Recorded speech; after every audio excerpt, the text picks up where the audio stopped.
Tu korekti mēģini pateikt to ārprātu, kas šobrīd ir ieviests sociālā darba jomā. Nē, mums tieši ir mērķis. Tavs mērķis? Jā, Labi, tieši tā. okay, Mums labi, ir mērķis pārtaisīt sistēmu.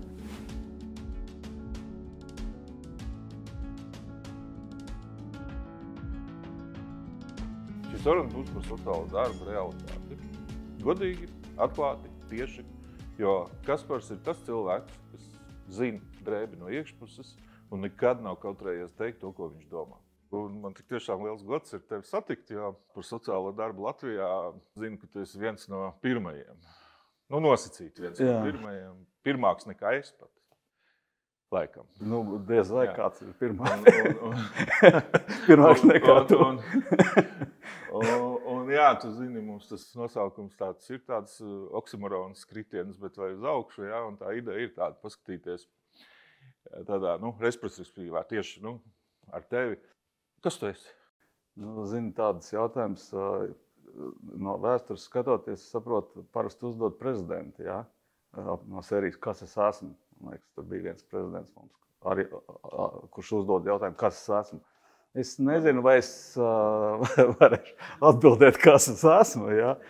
Tādā veidā. Droši vien sākot, ja jau ir man divas kājas, divas rokas, galva, es ar tevi sarunājos, tu arī mēģini kaut ko tādu darīt. Visticamāk jau cilvēks, jā. Tā, bet ja runājot par mūsu šodienas tikšanos, droši vien tas, kādēļ es aicināju, droši vien tādēļ, ka esmu viens no sociālā darba saimes, jeb sociālās jomas cilvēkiem. Visticamāk, diez vai mēs apspriedīsim, nezinu, globālo sasilšanu vai kaut kādas citas lietas, bet varbūt. Sociālā darba kontekstā? Varbūt, jā, varam arī tā. Nē, šito ārprāt es negribu apspriest. Tad nē, es tā domāju. Man par tevi ir teikuši, un es tam arī piekrītu, jo, protams, mēs viens otru ilgi pazīstam, ka tu esi viens no tiem cilvēkiem, kurš māk atrast jēgu tur, kur jēgas nav. Jeb arī to, kur citi, kur citi jau ir pārstājuši meklēt. Ja? Un tam es pilnīgi piekrītu. Vai kā tu pats saproti šo te? Var kaut kā piekrīt, nepiekrīt, kaut kā nokomentēt? Zini kā, droši vien es esmu ļoti pacietīgs. Ne tāpēc, ka pacietīgs, tāpēc, ka es ļoti gribētu būt pacietīgs, bet ja tā paskatās varbūt uz tādiem kaut kādiem darbiem, ja uz kaut kādiem rezultātiem, tad daži tie mērķi ir sasniegti pietiekami ilgā laika posmā. Piemēram, es tev varu iedot tādu piemēru. Pirms 8 gadiem es gāju pie vienas baznīcas priestera un teicu, ka mums vajag uzbūvēt uzbrauktūri. Un viņš man teica, bet kāpēc mums vajag uzbrauktuvi? Es teicu, ir cilvēki ratiņos, nevar tikt baznīcā, un tas nav pareizi. Viņš teica, bet mums tādi cilvēki vispār ir? Uz ko es teicu, tāpēc arī nav tādi cilvēki, tāpēc, ka mums nav uzbrauktuvis. Tad ir pagājuši 8 gadi, bišķi pat vairāk, un tūlīt būs tur uzbrauktuvi. Bet vēl nav, bet tūlīt būs. Vēl nav, bet tūlīt būs. Rīt točnu būs. Ļoti drīz tas būs. Tad, ja es tā varu saprast, tad viens no tādiem, kas jau ieskicējies lietām, ka sociālais darbs īstenībā ir tāds arī pacietīgs darbs. Es domāju, ka noteikti. Jā. Es domāju, ka noteikti. Tad ejot tālāk, tad domājam par to, kā tu varētu aprakstīt no savām sajūtām. Šobrīd, kas ir sociālā darba fokus? Tas pat ne fokus, bet kā tagad izstāsta sociālais darbs? Tā ir jau sistēma, kas ir priekš sevis sistēma, vai tomēr sociālais darbs kā ideiski ir priekš cilvēka palicis Latvijā vēl? Zinā, man liekas, ka labi ir pastīties tādā vēsturē. Man kāpēc gribētu pastīties vēsturē. Ja es ļoti tālu vēsturē skatos, tad tu atgriez mani atpakaļ un pasaki, bet bija laiks, kā tu arī minēji, kad mēs esam viena no pirmajiem, kas Latvijā sāk mācīties un sāk darboties šajā te jomā. Un, kā es saku, pašā sākumā bija cilvēki, kuri domāja, vai vismaz bija dzirdējuši, kas ir sociālais darbs. Un tad bija tādi kā es, iespējams, tu un vēl kādi citi, kuri neko nebija dzirdējuši, bet arī kaut kāda interese viņiem tur bija. tad viņi satikās, piemēram, attīstībā, es ļoti labi atceros. Un tad mēģināja tev stāstīt, kas ir sociālais darbs. Un tad tu tā kā arī tā kā mēģināja atbildēt uz tiem jautājumiem. Un, piemēram, tur vasaras skolā vai Jūrmalā es atceros, tas jautājums, vai, piemēram, tās lietas, ko tradicionāli, kas ir, piemēram, psihoterapijai, psiholoģijai, vai tas ir varbūt sociālais darbs? Varbūt sociālais darbs ir kaut kas cits. Respektīvi, bija tādi dažādi jautājumi. Bet skaidrs, ka pirmsākumos to varēja darīt ļoti vienkārši, līdzīgi tāpat kā daudz citas lietas. Un šobrīd tas vairs nav tik vienkārši, arī sociālajā darbā. Skaidrs, ka tā ir izveidojusies sistēma, mums ir daudz dažādu cilvēku sociālajā jomā, kas ne tikai konkrēti veic kaut kādus pakalpojumus, jeb, teiksim tā vienkāršot runājot, vajadzīgas lietas, bet piedalās ar dažādu uzraudzību, padomdošanu un visām citām lietām. Un jo vairāk tādi cilvēki ir, jo vairāk viņi zina, jo aktīvāki viņi ir, jo vairāk tas viss veidojās. Un kādreiz man viens tāds ļoti gudrs cilvēks manā saprašanā teica kārtībiņa par kārtībiņu.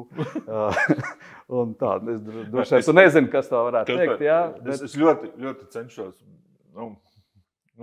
ar savām grimasēm parādīt attieksmi pret tevis teikto, bet nevis pret tevi, bet pret to, ko īstenībā, kā tu korekti mēģini pateikt to ārprātu, kas šobrīd ir ieviests sociālā darba jomā no birokrātijas, no regulējuma puses.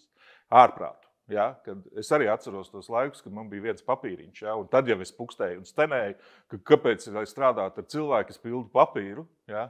Tad šobrīd es saprotu, ka mēs runājam par papīra blāķiem. Ja? Es neesmu pret, es arī zinu to cilvēku, kurš teica kārtībiņu par kārtībiņu, un tas ir labi, ir jābūt tam kaut kādam, bet tas nedrīkst būt pārspīlēt.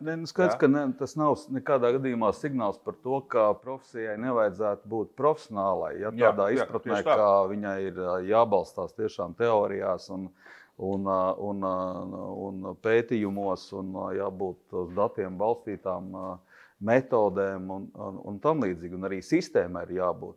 Bet nelaime droši vien ir tāda, kad, lai mēs neiekrītam no viena grauja otrā, kad nekā nav, pilnīgi nekā, kāds darbs. Pilnīgi un galīgi, un tad ir tas, kad ir viss pārregulēts, saregulēts, un piedāvām, pietiekam daudz jomas no sociālās sfēras, sociālā darba jomas, viņas ir saistītas ar likumdošanu, tad tur iejaucās juristi, un tā tālāk, kuriem ir daudziem ir maz saprašanas par to saturu, bet viņiem ir liela saprašana par to, kā ir, kurā vietā ir pateikts. Ja?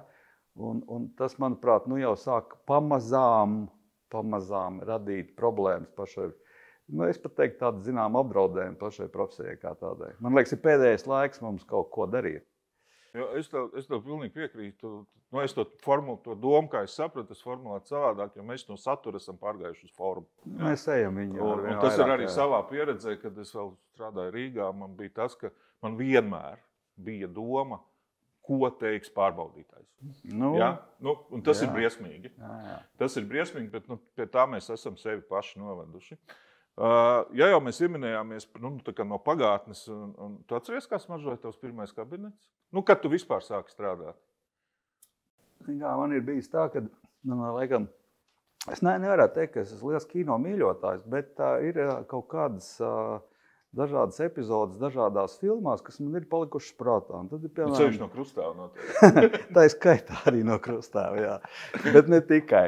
Un tur, piemēram, no Foresta Gampa man nāk prātā, tādā filmas kontekstā, kad viņš ir piedalījies visur, kur, ja? Tad viņš bija, atceramies to filmu, tur, un tenisu viņš spēlēja, un visu kaut ko darīja. Armijā bija, ar vienu sakot, visur, kas notika Amerikā, visur viņš bija. Ar mani nav tik traki, Bet man, diemžēl vai par laimi, ir jāatzīst, ka es esmu bijis piedalījies dažādos procesos un daudzās lietās un daudzos jomās. Es esmu bijis viens, ja ne pats pirmais, tad viens no noteikti. Un, ja to var nosaukt par sociālā darba kabinetu vai par sociālo darbu, tad faktiski tas bija sociālais darbinieks tuberkulozes slimnīcā. Un tieši tā. Un, kā es jau liekas, jā, tieši jo, tā kā es esmu kaut kad jau minējis, kad tas ir līdzīgi. Tur ārsts bija dzirdējis, ka tuberkuloze ir sociāla problēma, ka tā nav medicīniska problēma, tā tad jaunie laiki. Kāds bija padzirdējis, ka to varētu risināt sociālais darbinieks, ko tieši viņam jādara. To, protams, neviens nezināja. Es tiku uzrunāts. Es arī nezināju, ko es varētu darīt, jo es jau biju sācis studēt attīstībā, bet tā tad skaidrs, ka kāds zina vai nezina, kāds tad tam nozīme. Ja? Apmēram jau tās virziens kaut kas ir jārisina. Tas īstenībā, ja tā skatās, tas pamat jautājums jau ir kāds. Cilvēkiem ir kaut kādas vajadzības. Var kāds to saukt par problēmu, bet man liekas, ka ir pareizāk un daudz plašāk un daudz mērķtiecīgāk runāt par cilvēku vajadzībām. Un tad ir tas jautājums, vai viņš šīs vajadzības var apmierināt pats, vai atrast iespējas, kā to izdarīt, vai arī ir kādi cilvēki, kas viņam to palīdz izdarīt. Un tad, ja mēs runājam par slimnīcas darbu, tad jā, ir cilvēki, kur ir kaut kādā veidā nokļuvuši slimnīcā, un tu tad mēģini saprast, kas viņam tā kā kaiš. Tajā nozīmē, ka tā nav medicīna, bet kaut kas cits. Un tad, tad es saprotu tā, ka tā vispār pieņem tā. Kāpēc īsa atbilde? Pēc tuberkulozes slimnīcas. Pēc slimnīcas, jo, protams, ka tas nebija... Es jau nezināju, jo es cerēju, ka tu runās par SOS ciematu, un tad es varēšu samest tiltus. Bet to es izdarīšu savā. Okay, bet tu man devi citu domu par to.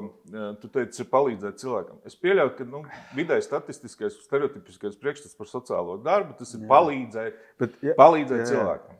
Bet tātad, te ir tā runa, tas būtiskais moments, ja? Ja mēs fokusējamies uz vārdu palīdzēt un viss, tad mēs tur aizējām tiešām tādās standarta lietās, es palīdzu un tā tālāk joprojām un viss, kas ar to saistās. Bet es vēlreiz uzsveru, iet runa par to, ka cilvēkam ir vajadzības. Un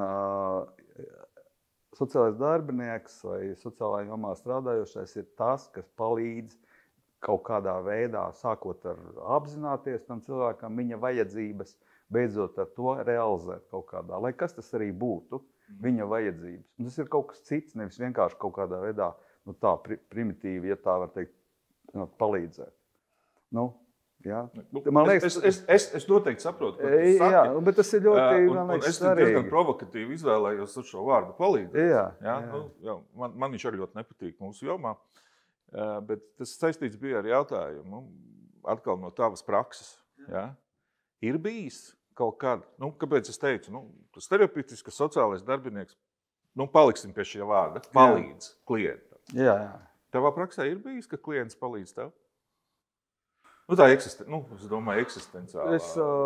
Ne jau tā, ka viņš tev atnes naudu un saka, ka tev pabalst. Jā, es saprotu. Izaugsmē kaut kā tā. Es domāju, ka bez šaubām. Es, protams, padomāšu, lai iedod kaut kādu piemēru, bet skaidrs ir tas, ka tas ir tāds apusējs process vienmēr. Tā man gribētos teikt. Nekad nav, ja mēs tās dziļi sirdī ieskatāmies, no vienas puses viss ir nejauši, bet nekāda nejaušība jau patiesībā nav. Man gribētos teikt, ka ir abejādi, gan nejaušība, gan arī savā ziņā tam ir kaut kāds iemesls, kādēļ tu izvēlies vienu vai otru profesiju, vienu vai otru ceļu un tam līdzīgi. Tas nav 100%, bet pa lielam man pārliecība, ka tas tā ir. Tāpēc es pilnīgi noteikti varu teikt, ka, protams, šajā profesijā, protams, ir daudz un dažādi aspekti, kas iespējams, kur var vienmēr teikt, ka cilvēks ir klients, palīdz arī tev kaut kādā veidā. Es domāju, ka tas un tad no tad vispārīgi varbūt pieejot pie konkrēti. Kas priekš tevis ir bijis tā figūra, varbūt vairākas, ja? Kā skolotājs, kā cilvēks, kas ir autoritāte šajā jomā, kas tev ir devis tādu arī impulsus vai par kuru tu vienmēr atceries, uz kuru tu vienmēr atsauksies, ar kuru tu vienmēr konsultējies, pat neskatoties, ja viņš nav uz vietas. Skaidrs, tie ir tādi daudz un dažādi cilvēki, bet vēl atgriežoties pie iepriekšējā jautājuma. Man liekas, ka ir ļoti svarīgi, un man pašam ir svarīgi, lai tas darbs, un ne tikai arī cilvēki, ar ko tu satiecies, un arī lietas, ko tu dari, padara tevi labāku. Es skaidri zinu, ja tā, ko es ar to domāju. Es ar to domāju, ka man ir ļoti dažāds, es esmu, kā man liekas, ļoti dažāds. Un man ir viena tāda puse, kas man ļoti patīk, un viena, kas varbūt mazliet vairāk ir pieņemama vismaz, un patīk. Un es priecājos, ja es satieku cilvēkus, ja es varu darīt tādas lietas, kuras vairo manī šo labo pusi. Un, ja es runāju par piemēru, tad kaut kādā brīdī arī studējot, vasarā saņemot, jo es gan strādāju, gan arī studēju, un saņemot atvaļinājumu naudu, viņi beidzās 2 dienās, bet bija jādzīvo vesels mēnesis, bija kaut kas jāizdomā. Un tie bija tādi laiki, kad šodien varēja nopirkt, piemēram, kā es to darīju, aizņēmos no kaimiņa tur 2000, kas tur bija repšika vai kas, nopirku saldējumu, pārdevu, un nākošā dienā bija 4000. Vēl pēc 2 nedēļām mēs atvērām kafejnīciņu, un tur pēc mēneša jau mēs pieņēmām cilvēku, kas tur strādāja, un mums jau viss kaut kas bija. Iespējams, ka tā varēja gadīties, ka tas būtu tas ceļš, pa kuru iet. Bet kaut kādā brīdī, ņemot vērā to laika periodu, un tie, kas atcerās, viņš bija ļoti brīvs, bet tāds ļoti dinamisks un sarežģīts. Un es sapratu, ka turpinot šo ceļu, man bija tā sajūta, es nekļūšu labāks. Jo ļoti ātri es kaut kā kļuvu netik labi, parādījās kaut kādas lietas, kas nākotnē varēja attīstīties. Es parasti par to saku, tie bija skarbi laiki. Jā. Un līdz ar to atbild uz to, vai šis darbs dara, kaut kādā, ko viņš man dod.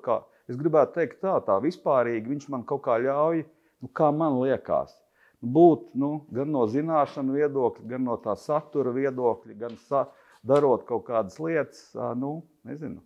Kaut kādā mērā, kā man liekas, kļūt labākam, lai cik jocīgi tas neizklausītos. Bet kas ir tas cilvēkiem? Kas tev palīdz kļūt labākam? Teiksim, no kaut kāda nesenā perioda, es iedošu vienu piemēru, no nesenā perioda bija tāds vīrs no Vācijas, un es paralēli darbojos arī savulaik Latvijas sarkanā krustā. Un viņš Vācijā, teiksim, vienā tajā pavalstī tur bija izveidojis ļoti attīstītu sarkanā krusta organizāciju. Viņš atbrauc uz Latviju, un tad, kad vēl sarkanam krustam nekā nebija, faktiski viņš saka, ne, jums viss būs. Un tā ticība, tad viņš teica, mums ir tur 20 miljonu apgrozījums, jums arī noteikti tā būs. Visi skatās, kā. Par ko iet runa, kādā. Un viņš tur atveda kaut kādas sākotnēji tur kravas, un tur dažādi tur gāja, un visādi un citādi. Viņš ilgi turpināja to darīt. Viņš joprojām turpināja, veda cilvēkus, mācīja, organizēja dzimšanas dienu, un tas ir tādu neseno laiku. Cilvēks, kas liekas, kaut kas ir vienreizē. Es vienkārši no mūsu pieredzes, noteikti profesionāli lokā nevienam nav noslēpums mūsu attiecības un nav sevišķi tikko par viņām runāt. Un es tev vienreiz zvanīju un prasīju padomu. Saistībā ar kaut kādu bērnu uzvedību.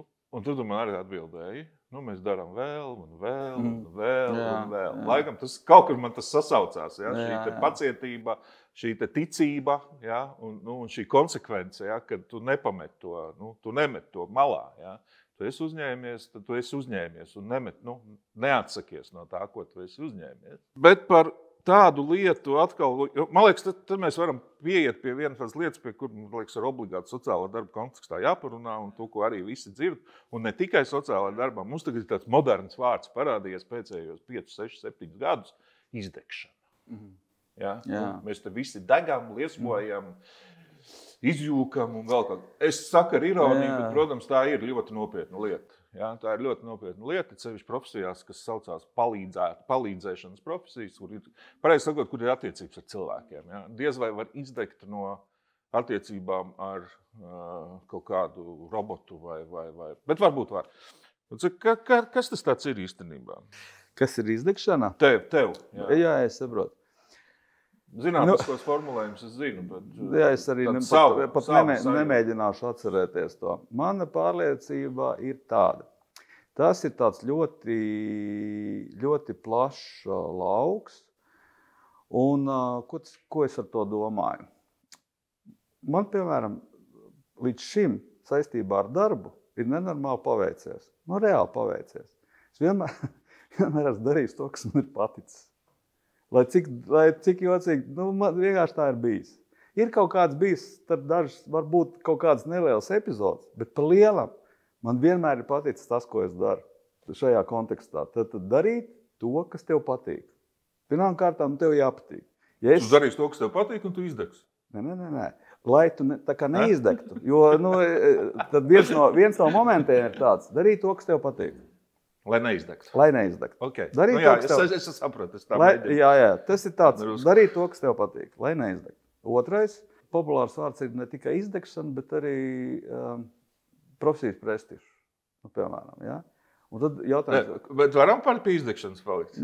Varam, bet tas ir saistīts... Man ir plāns vienkārši par profesionālu. Par izdegšanu? Par profesionālo tur prestižu.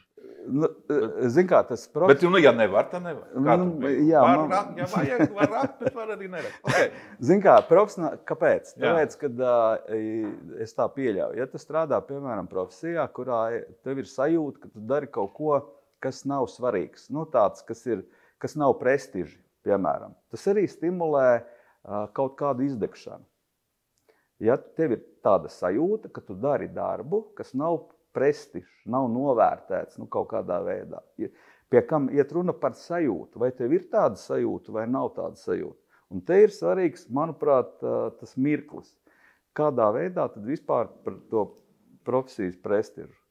Kā viņš rodas vai kā. Īpaši mani fascinē tādas idejas. Tad mēs kaut kā veidosim tur to profesijas prestižu un kaut kā viņu celsim un tā tālāk.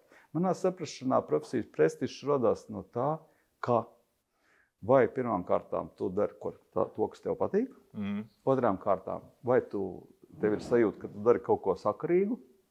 Jo, ja tev nav sajūta, ja tev pašam nav sajūta, ka tu dari kaut ko sakarīgu, jeb liederīgu, kā lai citi, tie, kas vispār neko nezina, ko tu dari un kas ir sociālais darbs, saprot, ka tas ir kaut kas vērtīgs, ka tas ir kaut kas nozīmīgs, kaut kas liederīgs.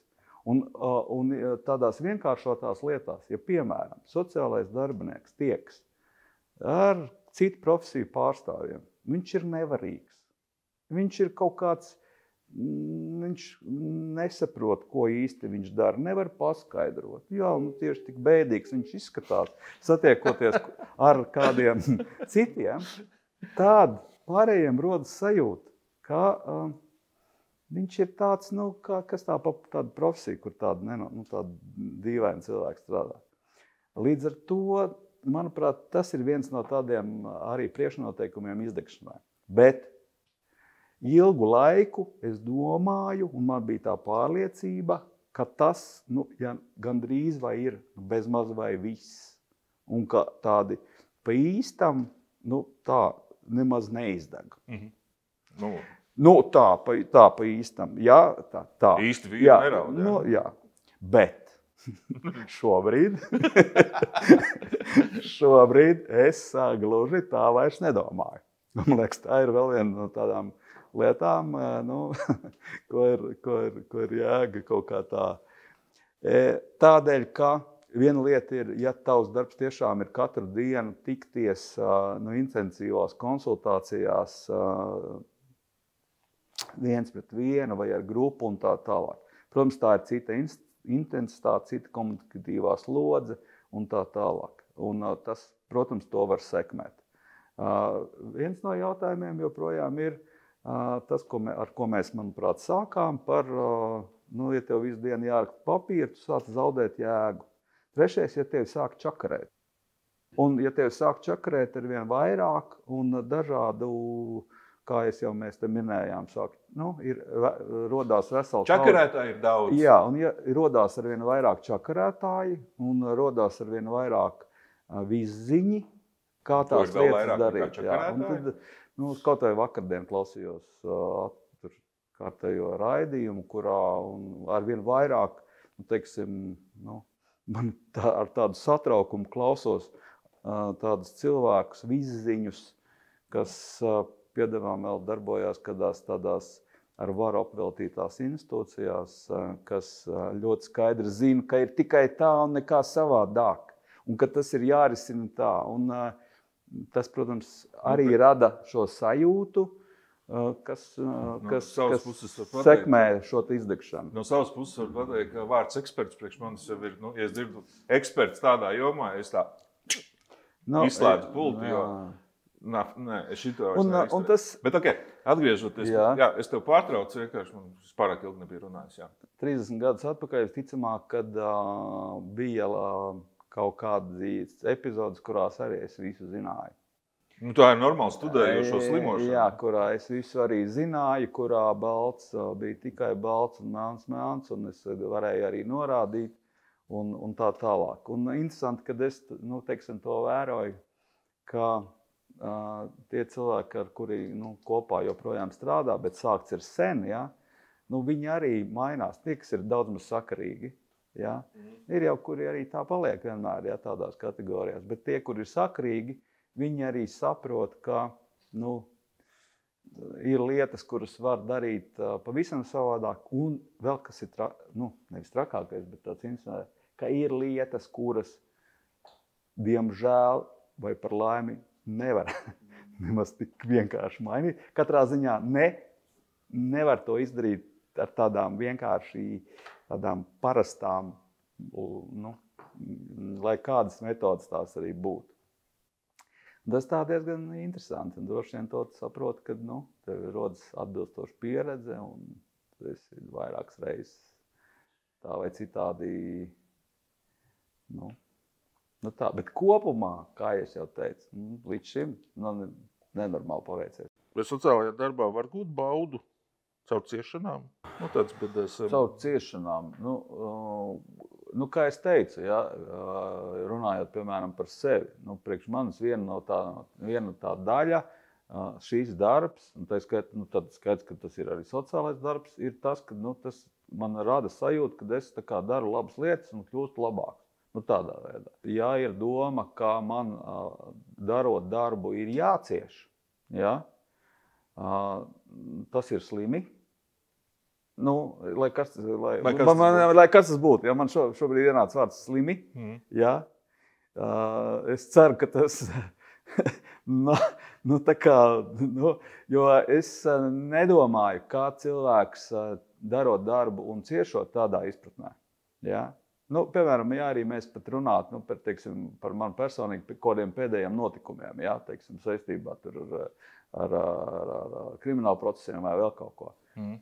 Es nedomāju, ka tas ir kaut kas, kaut kāds tāda lieta, kas ir tāda laba, jeb tagad es mazais nabadziņš vai kaut kas tāds, vai tagad man tās ciešanas, jo es tagad, tas vienkārši nav pareizi. Mana pārliecība ir tāda, ka tas nav pareizi. Samurajam jau nav mērķis. Samurajam ir tikai ceļš. Jā. Jo, piemēram, tad, kad es runāju arī par pacietību, es nedomāju, ka iet runa par tādā izpratnē pacietīgas ciešanas. Tā. Pacietīgs un pazemīgs arī nav gluži viens un tas pats. Un pazemīgs arī ir dažāds. Līdz ar to ciešanas, teiksim tā, es eju strādāt šo darbu, jo šeit maz maksā, bet kādam tas ir jādara tikai es un tā tālāk. Manuprāt, tas nav pareizais ceļš. Bet kā tad, lai turpina būt par upuri? Es pieļauju, ka ir kaut kādas citas vietas un jomas, kur, ja kādam ir liela vēlme turpināt būt par upuri, tad viņš tur to varētu atrast. Es esmu šeit. Jā, bet katrā profesijā droši vien ir kaut kāda specifika, bet tas ir drīzāk tāds plašāks jautājums. Ja tev, tā skaitā, tev ir šobrīd doma, ka sociāla darba ir pārņēmuši, tā teikt, upuru lomas nesēji un tad ir traki. Bet tu, protams, var pajautāt, vai es ar tā domāju. Es gribu cerēt, ka nē. Tu gribi man iebilst? es gribu cerēt, ka nē. Tāpēc, ka tas ir diezgan traki. Un tad, ja tas ir tā... Nē, es nevaru to apgalvot. Jā, es arī ceru, es domāju, ka nē. Mani izteikumi ir provocējuši uz to, ka mēs tā kā domāt rosinoši. Es neko neapgalvoju. Lūdzu, saprotiet. Jā, cienījamie klausītāji, tas tieši tā. Šī saruna ir domāšana provokatīva, provokatīva, iespējams agresīva, bet viņa ir bezpersoniska. Ja? Tādā ziņā viņi domā ar domu, ka šis palīdz rosināt domāšanu. Tas atkal, manuprāt, arī sociālā jomā, sociālā darbā, vismaz no manas skatu punkta, viņš tomēr ir ļoti duāli. Tieši tas, ko es teicu. No vienas puses tas ir nekas nav personīgi, bet viss ir personīgi. Nē, nav jau nekā, kas ir bezpersonīgi. Jā, ir pilnīgi viss ir personīgi un nekas nav personīgi. Un tā skaitā arī darbā. Jā, tas ir, es nenosodu jebkuru cilvēku, ar kuru es strādāju. Vienlaicīgi tas nekādā veidā nenozīmē to, ka man nav kaut kāda sava attieksme un tā tālāk. Un vēl viena no lietām, tas, ko man tomēr gribētos ieskicēt, viens ir vajadzības. Un caur šo te prizmu tu skaties un dari un tā. Un otrs, protams, ir tik un tā, tās ir kaut kādas vērtības. Un ne tikai vērtības kā pakārtas gaisā, par kurām tu nesaproti, kas tas ir. Bet, tad, kad tu tā pa īstam es pieļauju, ka nekad nevarēs tā to izprast. Bet, ja tu tā maksimāli mēģini ar to, kas tev šajā brīdī ir dots saprast, kas ir tās, varbūt vērtības, ja? Tad tu atbilstoši viņām arī rīkojies. Tās ir kaut kāda ceļkārta. Prasi. Man pats to iedara. Es vienmēr, drusku arī skatos, es vienmēr, kad skatos, ko es pēdējā laikā ļoti reti daru, bet kaut kādu ķipa panorāmu. Jā. Un tad tur balts uz balta ar putām uz lūpām sāk stāstīt. Mums taču ir vērtības, Eiropas vērtības, tur vēl kaut kas. Tikai neviens nesūda nenosauc, kas tās ir par vērtībām. Viņš tā domā, ka man viņas ir jāzina. Un tagad tu man uzprasījies, par kādām vērtībām tu runā? Par kādām vērtībām? Atkal man jāsaka viens prātīgs, salīdzinoši prātīgs cilvēks savu laiku. Tur kaut ko pļāpāju par to, kad minēju tur dažādas citātus, kad man nepatīk tās, ko tu runā, bet es atdošu savu dzīvību, lai viņš tur varētu runāt un tā tālāk. Manuprāt, nav svarīgi, jā, bet tā doma ir tāda, ka tad, kad tu tā īsti saproti to, tā ne tikai virspusē, bet tā bišķiņ tā līdz tādām daudz stingrāk. Piemēram, tad, kad mēs šobrīd mēģinām daudz vairāk vainot citus cilvēkus par visu kaut ko, vai viņiem prasīt, tā teikt, taisnīgu, manā izpratnē taisnīgu, kaut kādu taisnīgu sodu, vai ejam uz to, kad par visu kaut ko visi ir jāsoda. tad visbiežāk tie cilvēki, kas ir tādi bļāvēji, ja par to jeb aizstāvji, viņiem ir sajūta, ka tas nekad neskars viņus. Un tā ir tā lielākā problēma, ka viņi domā, ka tas ir attiecās uz citiem. Lai kas tas arī būtu, sākot ar nebūšanām, lai kas tas arī būtu. Un viņi vajag taču bargāk, un kāpēc tā ģimene to bērnu nepieskatīja, un kāpēc tas tur tā paskatījās, un kāpēc tas tur uzrunāja, un viņu vajag noteikti bargi sodīt, nav svarīgi, vai ir saprasts līdz galam un tā tālāk. Un ja mēs ejam šo ceļu, un man ir tāda sajūta, ka mēs ejam šo ceļu. Es tev piekrītu. Ja mēs šo ceļu ejam, tad viņš ir slikts ceļš. Tas ir runa par vērtībām, tas ir runa par to, kad, ja mēs izveidojam, tas ir runa par sistēmu, un šajā sistēmā viņa sāk darboties neatkarīgi no tā. Šobrīd tu esi sistēmas, pieņemsim, galgalī un spried un domā, ka tas neattieksies uz tevi. Un to mēs redzam vienalga, lai kas tas būtu. Politika un tā tālāk. Es par to runāju. Man liekas, par tāda veida par vērtībām. Un, tad tā skaitā par kaut kādu palīdzēšanu vai lietu kaut kādu izdarīšanu. Man liekas, un šajā dzīves periodā šobrīd, tas, ko es minēju par to pašu uzbrauktu. Un šobrīd es gribu izdarīt kādu vienu konkrētu darbu. Man tā iekšējā sajūta šobrīd, es gribētu skaļi bļaut bet man ir skaidrs, tas ir bezjēdzīgi. Ja es nevēlos vienkārši dabūt, Facebookā vai kur atpakaļ tādas tur visādas komentārus.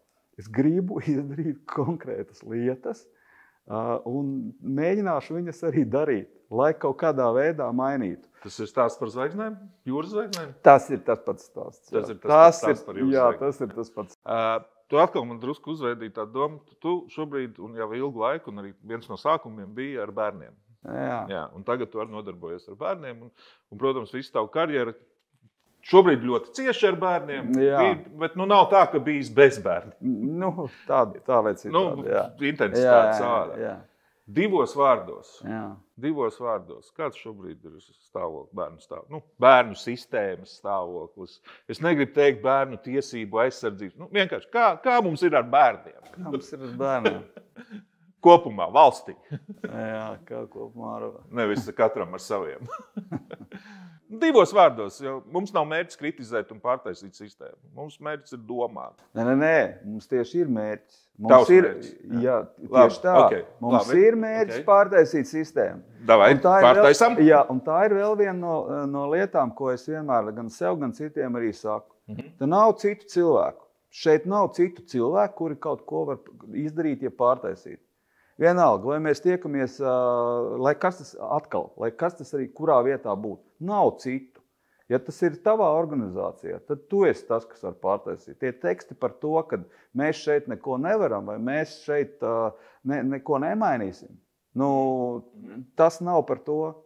Tā ir vēl viena no tādām lietām, kas ļauj... Pārtaisām sistēmu, bet sākumā par bērnu stāvokli Latvijā.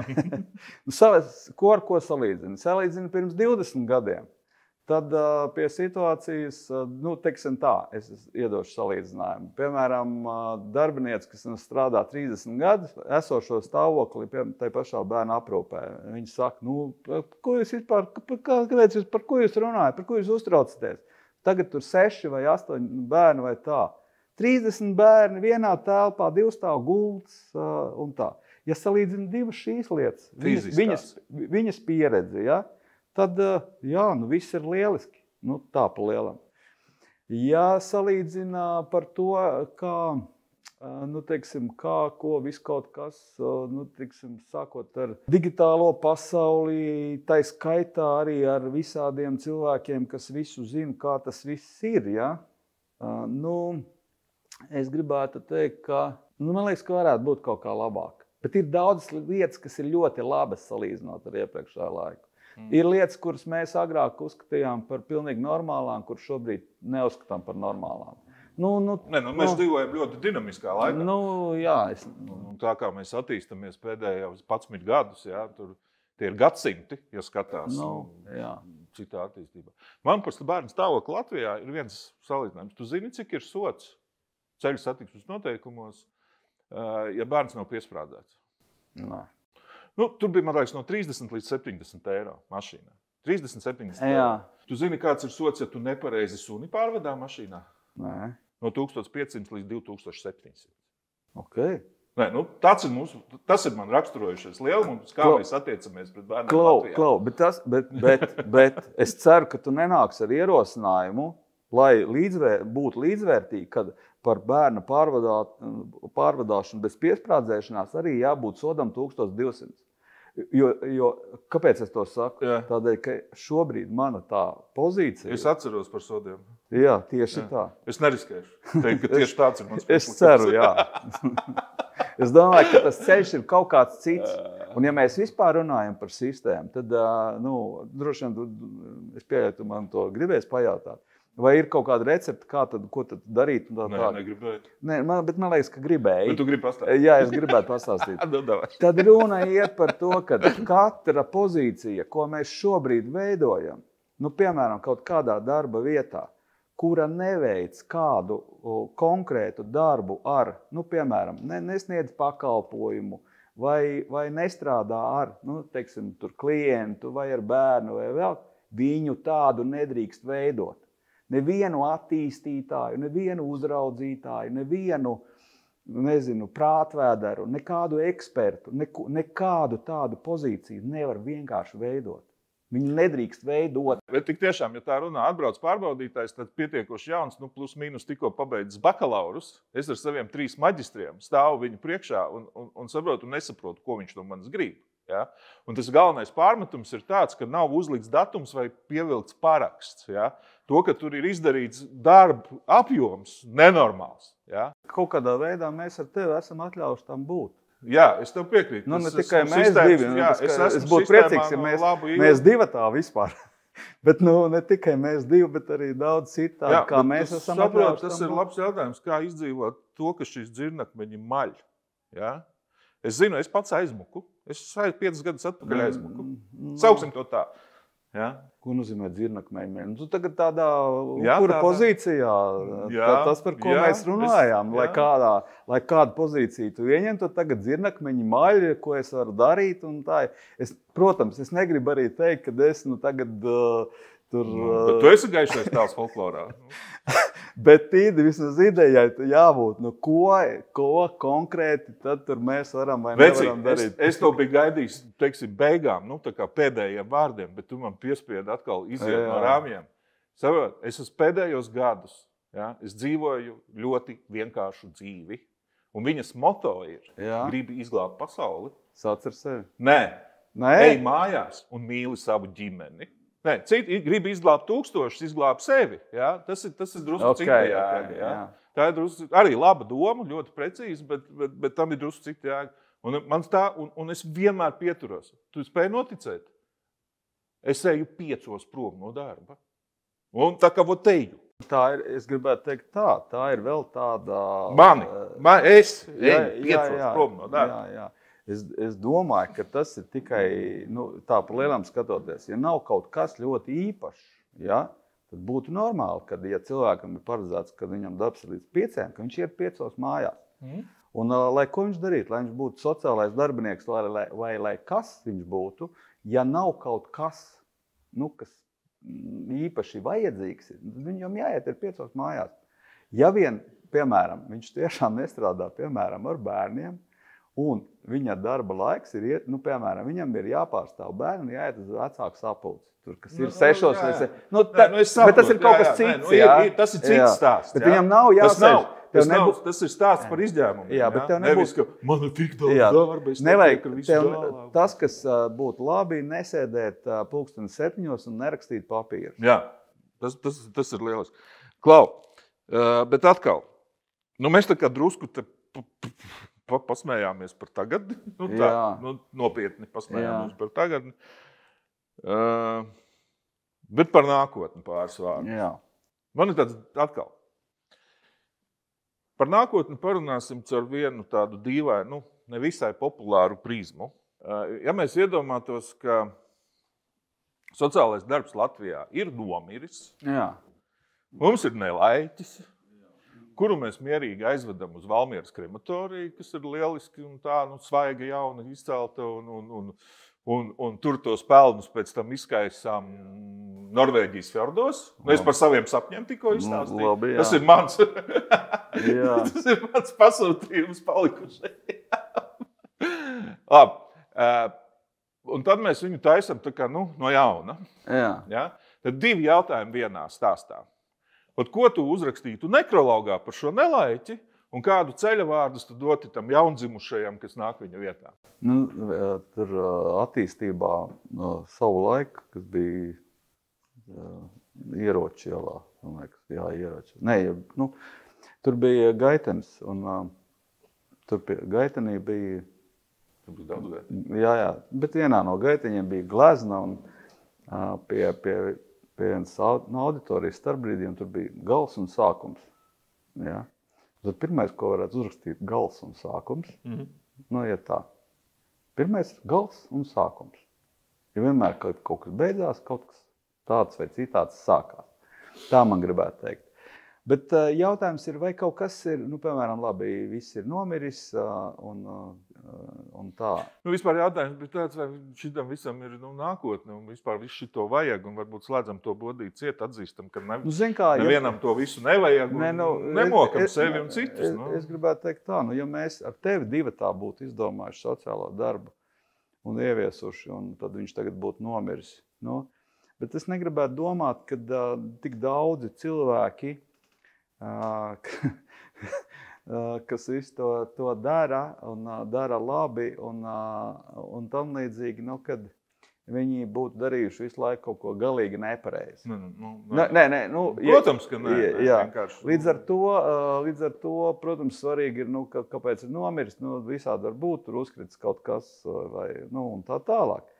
Bet, ja tā skatās, nekas totāli nepareizs jau nav.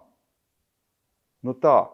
Jā, mēs minējām, tur tagad sistēma, viņi veidojās un tā, bet mēs kaut kādā veidā mēģinām sākt apzināties to, ka kaut kas ir jāizdara savādāk. Un savā ziņā, un pat tavs jautājums liecina par to, ka tu uzdrīkstējies tagad pajautāt, kā sociālais darbs nomirs. Tas nozīmē, ka mēs esam kaut kādā tādā fāzē, kurā kāds pat uzdrošinās tādu jautājumu. Es pieļauju, pirms 10 gadiem tu varbūt nejautātu tādā veidā sociālais darbs, ja viņš tur nomirst. Tas nozīmē, ka varbūt, labi, nejautātu. Bet varbūt tu biji vienmēr drosmīgs, varbūt jautāt, jā. Es domāju, ka tas ir tāds laiks, kurā tad paskatītos, kas ir jādara savādāk, mierīgi pārstrukturētos un darīt savādāk. Un kā darīt savādāk? Tas, ko es jau minēju. Paskatāmies, ko katrs cilvēks konkrēti dara, lai būtu, kas ir tā viņa loma, ko viņš tieši dara, kāpēc viņš tur ir vajadzīgs. Tā skaitā. Ja tas cilvēks tikai, tā teikt, nāk uz darbu. Spriež, tikai vienīgi spriež un neko. Ja? Kādu vai piemēru iedodam. Ja šobrīd viens no laukiem ir ārpus ģimenes aprūpe, tas nav vienīgais, bet tā skaitā. Ja mēs izdarām visu tā, ka mums ir, pirmkārt nav bērni, ko šķirt no ģimenes, ja otrais, kā viņi dzīvo visu savu ģimenēs, tāda vesela sistēma ārpus ģimenes aprūpes institūcija, viņa nav vajadzīga. Līdz ar to, iespējams, ka arī es tur tai skaitā neesmu tur vajadzīgs tāds kā direktors. Tad es daru kaut ko citu. Vadu vai tur to pārējo sadaļu vai vispār daru vēl kaut ko citu. Un tas ir ļoti normāli, tas ir ļoti ok. Jā, bet paradoks zini kur? Nē.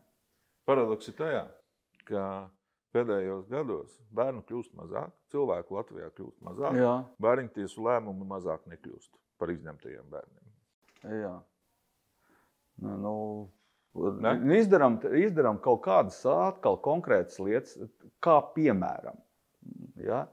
Runa par 16, 17, 18 gadīgiem jauniešiem, kas savā ziņā saka, ka viņi taisās dzīvot patstāvīgi, Ja? Pie esošās sistēmas, kas mums ir, un tas ir un to var izdarīt. Pie esošās sistēmas vienīgais veids ir tātad ārpusģimenes aprūpe. Kā nē? Kā nē? Tāpēc, ka nē. Tāpēc, ka viņu var atzīt par pilngadīgu, ir nosacījumi. Bāriņties viņu var atzīt par pilngadīgu. Bet tas ir cits stāsts. Jā, bet šie var. Mēs, un te ir tas interesants moments. Mēs tieši skatījāmies un mēģināsim iet šo te procesu, lai kaut kādā veidā virzītu. Ja? Kā tas izskatīsies tā? Tā ir lieta, ko var mainīt. Viena no tām daļiņām. Piemēram. Man liekas, tā ir tā arī bišķiņa tā pieeja, tad skatāmies, ko mēs tur varam izdarīt. Nē, es salīdzinoši, es vienmēr tagad redzu to un apskaužu vēl aizvien tos vadītājus, kas strādā sociālajos dienestos, ja? No savas pieredzes, un man ir ar ko salīdzināt. Ja? To elastību un to brīvību, kāda ir sociālajā dienestā. Pareizi jāsaprot. Ja? Protams, tā nevajag jaukt ar visatļautību. Ja? Un, protams, ne katrā dienestā un ne katrā pašvaldībā, un katrai pašvaldībai ir savs, teiksim, kaut kāds nianses, bet kopumā, ja mēs tā skatāmies tādā, filozofiskā, ideoloģiskā līmenī, tad, protams, tās iespējas, kas ir sociālajiem dienestam, ir nesamērīgi daudz, nevis nesamērīgi, bet ļoti, ļoti plašas, salīdzinoši ar tādu bāriņtiesu, ar tādu jauniešu centru, kur viss pa lielam ir noregulēts un saregulēts. Protams, negribu vajag būt nepopulārs, bet, manuprāt, mēs jau cik daudz, jau, man liekas, gandrīz gadu desmit savā ziņā mokam, manuprāt, mokam. Mums to piekrīt. Man pats vārds patīk. Mokam bāriņtiesas, savā ziņā. Un jebkura, piemēram, tā skaitā bāriņtiesām, tur strādā daudz sociāla darbinieki, kas varētu iespējams darīt kaut ko citu. Nav tev. Labi, ne par to. Klausies, mēs kā divi gudri lieliski cilvēki varētu bezgalīgi runāt, bet ir kaut kas tāds, ko tu gribēji, lai es tev pajautāju, un es nepajautāju. Protams, tu varēji pajautāt, kā es līdz tam esmu nonācis. Nākošais. Es pierakstīju. Nezinu, kā es jūtos, varēju pajautāt. Pats pastāstīt, kā tu jūties. Nezinu, varbūt uzdot kādus jautājumus, kas atklātu mani daudz tādā pozitīvā gaismā. Tu gan pieminēji, ka es esmu pozitīvais tēls folklorā vai kaut kas tāds. Bet tā jau pa lielam, neko nepajautāju, tikai garām ejot pieminēja savus ciematu, principā jau daudzi visādi jautājumi. Bet laiks mums ir ierobežots. Es faktiski tikai sādu. Iesil. Jā, jau viss beidzās. Jā, mēs drusku ejam uz beigām. Bet skaidrs ir tas, ka es nezinu, vai tas iedarās vai nē. Es priecājos par to, kad paaicināja mani, un kad es nācu, man bija saruna, kad tu atbrauc un tā. Es tiešām reāli priecājos tevi satikt, priecājos vispārējos, un tā skaitā arī parunāt. Jā, un man tik tiešām bija doma un pārliecība šo te pasākumu noslēgt mūsu sarunu tik tiešām ar šo tēzi un atgādinājumu visiem. Gribat izglābt pasauli, ejiet mājās un mīliet savu ģimeni. Paldies, Kaspar, ka atbrauc. Man bija arī liels gandarījums. Tiksimies nākošais. Atā!